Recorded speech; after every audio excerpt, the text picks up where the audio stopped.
எல்லாருக்கும் வணக்கம். எத்தனை தடவை தான் நான் உங்களுக்கு நன்றி சொல்ல கடமைப்பட்டிருக்கேன் சொல்லுங்க. பாக்யராஜ் சொல்ல மாதிரி உங்களுக்கு மட்டும்தான் நான் கடமைப்பட்டிருக்கேன்.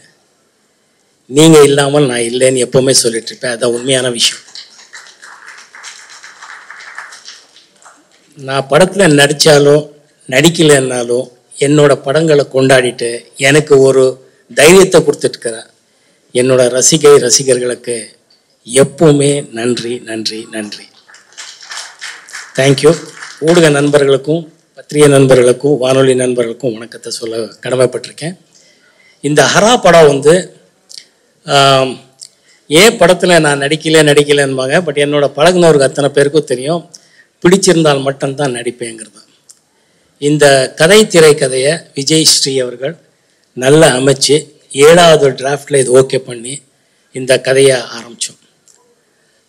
அப்போது கொரோனா டைமுக்கு அப்புறம் பார்த்திங்கன்னா அவருக்கு ஒருத்தர் ப்ராமிஸ் பண்ண ப்ரொடியூசர் கடைசி நேரத்தில் பாவம் பண்ண முடியாமல் போயிடுச்சு. இருந்தாலும் இன்னொரு ப்ரொடியூசர் மிஸ்டர் கோவை மோகன்ராஜ் அவர்கள் இவரோட கலந்து இந்த படத்தை பண்ணோம். கோயம்புத்தூர் மக்களுக்கும் கோயம்புத்தூர் அட்மினிஸ்ட்ரேட்டிவ் பீப்புள் எல்லோருக்கும் நன்றி சொல்ல கடமைப்பட்டிருக்கோம். ஏன்னா கோயம்புத்தூரில் தான் படத்தை ஷூட் பண்ணோம். அந்த அளவுக்கு ஒத்துழைப்பு, அப்படி ஒரு ரசிகர்கள், அப்படி ஒரு படத்துக்கு இந்த அளவுக்கு ஒத்துழைப்பு கொடுக்க முடியுமாங்கிற அளவுக்கு இப்போவும் 2023-24 எங்களுக்கு ஒத்துழைப்பு கொடுத்துருக்குறாங்க. அவங்களுக்கு கூடான கூடி நன்றியை சொல்ல கடமைப்பட்டிருக்கேன். சக நடிகர்கள் பற்றி எல்லாரும் பேசிட்டுருக்காங்க. எல்லோரும் ரொம்ப அருமையாக நடிச்சிருக்காங்க. கதாபாத்திரங்களுக்கு ஒரு கதாநாயகனாக எல்லாரும் கதாநாயகியாக நடிச்சிருக்கிறாங்க. இந்த படத்தில் பாட்டுகளில் மகளேங்கிற ஒரு சாங் உங்களுக்கு பிடிச்சிருக்கோன்னு நான் நம்புகிறேன். படத்தில் விஷுவலாக பார்க்கும்போது சத்தியமாக உங்களுக்கு பிடிக்கும், உங்களை டிசப்பாயிண்ட் பண்ணாதுன்ற நான் நம்புகிறேன். கதையில் எமோஷன் இருக்குது, லவ் இருக்குது, ஆக்ஷன் இருக்குது. இன்றைய காலகட்டங்களுக்கு எப்படி வேணுமோ அப்படி இருக்குது. ஒவ்வொருத்தருக்கும் நன்றி சொல்ல கடமைப்பட்டிருக்கிறதுங்கிறது ஓகே. எத்தனையோ ப்ரெஸ் மீட்லேயும் எத்தனையோ விஷயங்களில் நம்ம டைரக்டர் பற்றியும் எல்லார் பற்றியும் பேசியிருக்கோம். மறுபடியும் அது பேச விரும்பல. அவர் இப்போ கரெக்டாக இருக்கிறாரு. இனிமேல் அவர் உடம்பு சரியில்லைங்கிற கதையை யாரும் கேட்காதீங்க. அவர் 100% ஃபிட்டாக இருக்கார். அவர் ஆளாக நல்லா இருக்கிறாரு. இனிமேல் அநேகமாக அவரும் நடிக்க போகிறாரு. அதனால இந்த பழைய வேணால் ரொம்ப பிரமாதம் படம் பண்ணியிருக்கிறாருங்கிறது உண்மையான விஷயம். அற்புதமாக வந்திருக்கு. நான் இதை என்னோட ரசிகர்களுக்கு என்னோட வேண்டுகோள் என்னன்னா, உங்களை டிசப்பாயிண்ட் பண்ணாது இந்த படங்கிறது நான் உறுதியாக சொல்ல முடியும். உங்களுக்கு எவ்வளோ பிடிக்குங்கிறது அது நீங்கள் படத்தை பார்த்து சொல்லணும். ஏன்னா படம் பார்த்துட்டு எல்லாரும் பிரமாதமாக பண்ணியிருக்காங்க. எல்லா டெக்னீஷியன்ஸும், டைரக்டரோ, கேமராமேனோ, மியூசிக் டைரக்டரோ, இன்றைய விழா நாயகன் ரஷாந்த் வேற பிரமாதமாக மியூசிக் பண்ணியிருக்காரு. எக்ஸ்ட்ராடனரி ரீரெக்கார்டிங் பண்ணியிருக்கிறாரு. அவ்வளோ பிடிக்கிற மாதிரி இருக்குது. இன்றைய 2K கிட்ஸ்க்கு பிடிக்கிற மாதிரி இருக்குது. என்னோட ஃபேன்ஸ்க்கு பிடிக்கிற மாதிரி இருக்குங்கிறத ஒரு எப்படி ஒரு பிளெண்ட் பண்ணியிருக்கிறாருங்கிறது ரொம்ப ரொம்ப நல்ல விஷயமா இருக்குது. ஸோ டெக்னீஷியன்ஸு எல்லாரும் அவ்வளோ நல்லா ஒர்க் பண்ணியிருக்கிறாங்க. எல்லாரும் அவ்வளோ இஷ்டப்பட்டு ஒர்க் பண்ணியிருக்கோம். படத்தை முடிச்சிருக்கோம். படத்தை பார்த்துட்டோம். நல்லா இருக்குது. உங்களுக்கு எல்லாரையும் நான் ஒரு டிஸ்டப்பாயிண்ட் பண்ணாது. எந்த அளவுக்கு நல்லா இருக்குங்கிறது நீங்களெல்லாம் பார்த்து சொல்லணும்னு நான் விரும்புகிறேன். கூடி சீக்கிரத்திலேயே படத்தை பற்றி சொல்லுவோம்.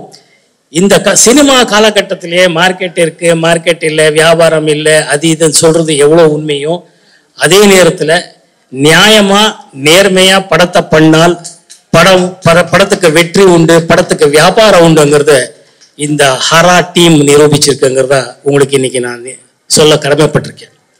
இந்த படம் டீசர் பார்த்துட்டு, சார் ப்ரொடியூசர் சார் வாங்க சார், அப்படியே அவர் டிஸ்ட்ரிபியூட்டர் வர சொல்லுங்க. இந்த படத்தை டீசர் பார்த்துட்டு இந்த படத்தை எனக்கு பிடிச்சிருக்கு, எனக்கு படம் வேணும்னு சொல்லி டிஸ்ட்ரிபியூஷன் முடிச்ச விஷயத்தை இன்னைக்கு உங்ககிட்ட நான் பகிர்ந்துக்க விரும்புகிறேன். இது வரைக்கும் எந்த படமும் எல்லா படமும் பண்ணி முடிச்சதுக்கு அப்புறம் படம் பார்த்ததுக்கு அப்புறம் குறைகள் சொல்லி நிறைவுகள் சொல்லி படம் வியாபாரத்துக்கு பேசிட்டு இருக்காங்க. ஆனா இந்த படத்துக்கு எல்லாம் உங்க ஆதரவு தான். இந்த படத்துக்கு டீசர் பார்த்த உடனே நம்ம நண்பர் அவரு கோயம்புத்தூர்கார் தான், எங்க காணோம் அவரு, வாங்க வாங்க வாங்க, படத்தை பார்த்து டீசர் பார்த்துட்டு இந்த படத்து மேல நம்பிக்கை இருக்குன்னு நம்ம மேலே நம்ம டீம் மேலேயும் அவ்வளோ நம்பிக்கை வச்சிருக்காரு. ஹரா டீம் மேல படத்தை பார்த்துட்டாரு. அதுக்கப்புறம் இவரு ட்ரெய்லரு பார்த்துட்டாரு, ஆக்ஷன்ஸ் எல்லாம் பார்த்துட்டாருங்கிறது வேறு. ஆனா உங்க ஆதரவோட இதை வந்து கண்டிப்பாக ஒரு படத்தை டிஸ்ட்ரிபியூஷன் ரைட்ஸ் வாங்கியிருக்காராங்கிறது உங்க முன்னாடி நான் சொல்ல விரும்புறேன். அது கடமைப்பட்டிருக்கேன். ரொம்ப ரொம்ப ரொம்ப பெருமையா இருக்கு. இறைவனோட அருளால உங்களால உங்க ஆசீர்வாதத்தினால இந்த படம் என்னைக்கு பிளான் பண்றோங்கிறத சொல்லுங்க. வாங்க டைரக்டர், என்னைக்கு? சரி, இன்னைக்கு ஒரு நல்ல செய்தி. இந்த படம் வந்து ஜூன் 7ஆம் தேதி ஜூன் 7 வந்து இந்த படம் திரைக்கு வரும். சார் தான் டிஸ்ட்ரிபியூட்டர். எதில் ராஜ்ங்கிறவரு மற்ற எத்தனையோ படங்கள் பண்ணிட்டு இருக்காரு. இது வந்து த்ரூ தமிழ்நாடு இவர் தான் ரைட்ஸ் வாங்கியிருக்கிறாரு. இவருக்கு நன்றி சொல்ல நம்ம டீம் சார்பாக நான் சொல்ல கடமைப்பட்டிருக்கேன். நன்றி சார், நன்றி. உங்களை டிசப்பாயிண்ட் பண்ணாது சார் படம். கண்டிப்பா தேங்க்யூ. படம் அவ்வளோ. ஆமாம் sir, success distributor, success director, success producer sir. கூட்டணி சார், இந்த கூட்டணி ஜெயிக்கும். ஆமாம், கோவை பிரதர்ஸ். ஆமாம், நல்லா வரும். கோவை மக்கள் மனசு நல்ல மனசு. அதே மாதிரி தான் ப்ரொடியூசரும், அதே மாதிரி தான் டிஸ்ட்ரிபியூட்டர். அங்கே நமக்கு ஒத்துழைச்ச ரொம்ப ரொம்ப சப்போர்ட் பண்ண அட்மினிஸ்ட்ரேட்டிவ் ஆகட்டும், பப்ளிக் ஆகட்டும், ஜனங்க ஆகட்டும், அவ்வளோ நல்லா ஒத்துழைச்சிருக்காங்க. அவங்களுக்கு இன்னொரு தடவை நன்றி சொல்ல கடமைப்பட்டிருக்கேன். எல்லோருக்கும் நன்றி சொல்ல கடமைப்பட்டிருக்கேன். எல்லாருக்கும் மேலே உங்களுக்கு தான் நான் நன்றி சொல்லணும். மறுபடியும் சக்ஸஸ் மீட்டில் உங்கள் எல்லாரையும் பார்த்துட்டு நான் உங்களுக்கு மறுபடியும் நன்றி சொல்கிறேன். அந்த அளவுக்கு கான்ஃபிடன்ஸ் உங்கள் மூலமாக தான் எனக்கு வந்திருக்கு. தேங்க்யூ. Good night. பண்ணி விஜய் அவர்கள் வந்து டைரக்ட் பண்ண இந்த ஹரா இந்த படத்தையும் ரிலீஸ் பண்ணியிருக்காங்க. ஸோ ரொம்ப சந்தோஷமாக இருக்குது. அதே மாதிரி இந்த படத்தில் வந்து நிறைய டெக்னீஷியன்ஸ் எல்லாம் புதுசாக ஒர்க் பண்ணியிருக்காங்க. மியூசிக் டைரக்டர், கேமராமேன் இவங்கெல்லாம் வந்து புதுசாக வந்து ஒர்க் பண்ணியிருக்காங்க. எல்லாத்துக்கும் அட்வான்ஸ் வாழ்த்துக்களை வந்து நான் தெரிவிச்சுக்கிறேன். அதே மாதிரி கோயம்புத்தூர்லேருந்து என்னுடைய ரசிக மன்றங்கள், இன்னும் அம்மாபேட்டை, அவர் கருணாகரன், அவர் மோகன் ரசிக மன்றத்தை சேர்ந்தவர், இன்னும் நிறைய பேர் எல்லாம் வந்திருக்காங்க கோயம்புத்தூர்காரங்க. எல்லாத்துக்கும் என்னுடைய பணிவான வணக்கத்தை தெரிவிச்சுக்கிறேன். நண்பர் மோகனை பற்றி எல்லாத்துக்கும் தெரிஞ்ச விஷயம் ஒன்று இருக்கு. என்னன்னா பாட்டு. எனக்கு அதை விட ரொம்ப பிடித்த விஷயம் மோகன் அவர்கிட்ட வந்து என்ன அப்படின்னு சொன்னோம்னா, நாங்கள் நிறையா சினிமா துறையில் இருக்கிறவங்க எல்லாருமே நிறைய ஃபங்க்ஷனுகள் கலந்துக்குவோம். அப்போ வந்து வழக்கமான சடங்குகள்லாம் இருக்கும், வழக்கமான சம்பிரதாயமெல்லாம் இருக்கும். ஆனால் எதுலேயுமே இது வரைக்கும் மோகன் வந்து கலந்துக்கிட்டதே இல்லை. அவருடைய பெஸ்ட் குவாலிஃபிகேஷன் அப்படிங்கிறது அதுதான். ஸோ ஒவ்வொரு ஃபங்க்ஷன்லேயும் பார்த்துட்டு இருக்கிறேன். அவர் வந்து அந்த அளவுக்கு கரெக்ட் மேனர்ஸோடு அவர் நடந்துக்குவார். அதே மாதிரி வந்து இவ்வளவு நாளும் அந்த உடம்பை வந்து இந்த அளவுக்கு அவர் மெயின்டைன் பண்ணிட்டு இருக்கிறது காரணம் அவருக்கு இருக்கிற கட்டுப்பாடுகள், அதெல்லாம் தான். இப்போ எல்லாத்துக்கும் பிடித்த விஷயமான அந்த சாங்க்கு வர்ற என்னன்னா, சில பேருக்கு சில காம்பினேஷனில் வந்து சாங் ஹிட் ஆகும். மோகன் அவர்களுக்கு நம்ம இசைஞானி இளையராஜா அவர் மியூசிக்கில் நிறையா பாட்டு ஹிட் ஆகிருக்கு. அதே நேரத்தில் அவர் சங்கர் கணேஷ் படமும் அவர் ஒர்க் பண்ணது, அதுவும் சாங் ஹிட் ஆகிருக்கு. டிஆர் படமும் அதுவும் பாட்டுகள்லாம் அவர் டிஆர் மியூசிக் பண்ணி அந்த படமும் அதுவும் பாட்டு ஹிட் ஆகிருக்கு. அப்புறம் அவருடைய ஒரு லக்கு பாருங்க, யாருக்கு கிடைக்காத ஒன்று, இளையராஜா எம்எஸ்வி அண்ணன் 2 பேருமே சேர்ந்து அந்த படத்துக்கும் இவர் தான். ஸோ இப்படி எத்தனையோ சிறப்புகள் இருக்குது. அப்புறம் அவர்கிட்ட என்னன்னா, ஒரு நடிகனா பாட்டுக்கு நடிக்கிறதுங்கிறது எல்லாரும் செய்யக்கூடிய ஒன்று தான். ஆனால் மோகன் நடிக்கும்போது தான் அவரே பாடினார் அப்படிங்கிற மாதிரி இருக்கு. அது அந்த உச்சஸ்தாயிலாம் அந்த பாட்டு வரும்போது அவர் அதுக்குண்டான அந்த பாவனைகள் கொடுக்கும்போது இந்த நரம்பெல்லாம் கூட அவரு தான் பாடுறாரு அப்படிங்கிற அளவுக்கு. ஸோ இது எல்லாருனாலையும் முடியக்கூடிய சமாச்சாரம் இல்லை. அந்த இசை ஞானம் இருந்தால் தான் அந்த மாதிரி இந்த இடத்துக்கு இப்படி மேலே போகுது அப்படின்னு இதுக்கு இப்படி பர்ஃபார்மன்ஸ் பண்ணால் தான் நல்லா இருக்கும் அப்படின்னு சொல்லி பண்ண முடியும். நான் வந்து நீங்களாம் பார்த்தீங்க, இப்போ இருக்கிற ஜென்ரேஷன் பார்த்தாங்களா என்னன்னு தெரியல. ரொம்ப கஷ்டமான விஷயம் என்னன்னா, இந்த அம்பிகாபதிங்கிற படத்தில் வந்து சிவாஜி சார் வந்து சிந்தனை செய்மனமே அப்படின்னு சொல்லிட்டு ஒரு பாட்டு வரும். அது வந்து 100 பாடல் பாடுற மாதிரி ஒரு போட்டி, அதில் வரும் அந்த பாட்டு. அதில் என்னன்னா, வெறும் பாட்டுக்கு லிப்பு கொடுக்கறது பெரிய மேட்டர் கிடையாது. அதில் இந்த ஸ்வரங்கள் வந்து சரிகாகமப்பா அப்படின்னு சொல்லிட்டு அந்த சுரங்கள் வந்து கண்டினியூஸா அதிகமா வந்து சுரங்கள் வந்துகிட்டே இருக்கும் பாட்டுல.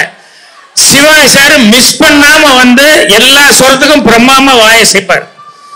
அது வந்து அந்த மியூசிக்னால இருந்தால் மட்டும்தான் அதை செய்ய முடியும். அது நான் சிவாஜி சார்கிட்ட ரொம்ப ரசிச்சிருக்கேன். அதே மாதிரி வந்து அந்த இந்தி நடிகர் ஷம்மி கபூர், ராஜ் கபூர், ஷம்மி கபூர், சஞ்சய் கபூர், இந்த ஷம்மி கபூர் இருக்காரு, அவர் வந்து இன்னைக்கு வரைக்கும் பாட்டுல நடிக்கும் போது ஒரு பாட்டுல அந்த லைன் முடியும் போது டிங் அப்படின்னா அதுக்கு ஒரு சின்ன ஆக்ஷன் பண்ணுவார். ஒரு சின்ன ரிதத்தை கூட விடாம அவர் பண்ணுவாரு. அந்த அளவுக்கு வந்து மோகன் வந்து பாட்டுல வந்து எல்லாமே கான்சன்ட்ரேட் பண்ணி பண்ணுவார். அதுதான் அவர்கிட்ட ஒரு சிறப்பான சமாச்சாரம். ஸோ இது எங்கேயும் அதிகமாக சொல்றதுக்கான வாய்ப்பு கிடைக்கல. இன்னைக்கு அவர் பிறந்த நாளில் இந்த வாய்ப்பு கிடைச்சி எனக்கு ரொம்ப சந்தோஷமா இருக்கு. அதே மாதிரி நம்ம விஜய் அவர்கள் வந்து அவர் முதல்ல வந்து நம்ம சாரிகாசன் சாரை வச்சு ஒரு படம் பண்ணணும்னு அவருக்கு எப்படி அந்த தாட் வந்து என்ன மாதிரி கதை அப்படிங்கிற மாதிரி அவர் திங்க் பண்ணி அதை பண்ணியிருந்தாரு. அதுக்கு அடுத்தது யாருமே இருந்தாலும் ஹீரோனே நினைக்க மாட்டாங்க. இன்னைக்கு இல்ல, இவர் பவுடர் படத்துல வந்து இவர் ஹீரோவை வச்சு படம் பண்ணாரு. இப்ப நிச்சயமா மோகன் அவர்கள் வந்து இந்த பாட்டெல்லாம் பார்க்கும்போது சிரிச்சதெல்லாம் பார்க்கும்போது டெஃபினட்டா வேற மாதிரி ஒரு மோகன் அவர்களை காமிக்கணும்னு சொல்லி அவர் ட்ரை பண்ணியிருக்காரு அப்படிங்க தெரியுது. மோகன் அவர்களும் இவ்வளவு கேப் விட்டு பண்றதுனால வந்து கண்டிப்பா ஒரு நல்ல ஒரு கேரக்டர்ல ஒரு இன்வால்மெண்ட் கிடைக்கிற அளவுக்கு அவருக்கு ஒரு கேரக்டர் கிடைச்சிருக்கும். அதுதான் ரொம்ப இன்வால்மெண்ட் ஆகி இதில் நடிச்சிருக்காரு.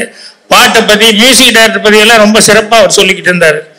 மியூசிக் டைரக்டர் பத்தியும் சொல்லிட்டு இருந்தாரு, கேமராமேனை பத்தியும் மோகன் சொல்லிட்டு இருந்தாரு. ஏன்னா ஒரு ஹீரோ வந்து இந்த படத்துல இந்த வேலை பார்த்த டெக்னீஷியன்களை பத்தி ரொம்ப சிறப்பா சொல்றதுங்கிற பெரிய சமாச்சாரம். அந்த மாதிரி ஒவ்வொருத்தரை பத்தியும் இந்த படத்துல இது பண்ணவங்களை பத்தி எல்லாம் மோகன் வந்து பர்சனலா தெரிஞ்சுட்டு பண்ணிட்டு இருந்தாரு. ஸோ மோகன் அவர்களுக்கு இது கண்டிப்பா ஒரு திருப்பு முனை படமா அமையணும். அதுக்கு ரசிக பெருமக்களுடைய ஆதரவு இருக்கணும். இப்ப எப்படி இந்த ஃபங்க்ஷன் வந்து பிறந்தநாள் ஃபங்க்ஷன் வந்து ரொம்ப கிராண்டா நடக்குதோ அதே மாதிரி இந்த ஹரா படத்தினுடைய அந்த ஃபங்க்ஷனும் கிராண்டா நடக்கணும் அப்படின்னு சொல்லி ஆண்டவனை பிரார்த்தனை பண்ணிக்கிறேன். அட்வான்ஸா இதுல வேலை பார்த்த எல்லா டெக்னீஷியனுக்கும் என்னுடைய மனமார்ந்த நல்வாழ்த்துக்களை தெரிவிச்சுக்கிறேன். தேங்க்யூ மோகன், again happy birthday. Okay okay okay, நன்றி. கரெக்ட் டைம் கொண்டு போட்டுருவியா? இந்த வெள்ளந்திங்கிறது ஒருத்தன் வேற சூப்பர் ஒருத்தன் சொல்லுவாங்கல்ல, எல்லாரும் கஷ்டப்பட்டா கூட பேர் வாங்குறது இவர் வாங்கிட்டு இருப்பாரு. ஓகே, வர சார், வாழ்த்துக்கள். விஜய் வர. நன்றி சார். அடுத்ததாக இயக்குனர் திரு விஜய் ஸ்ரீ அவர்கள் பேசுவார்கள்.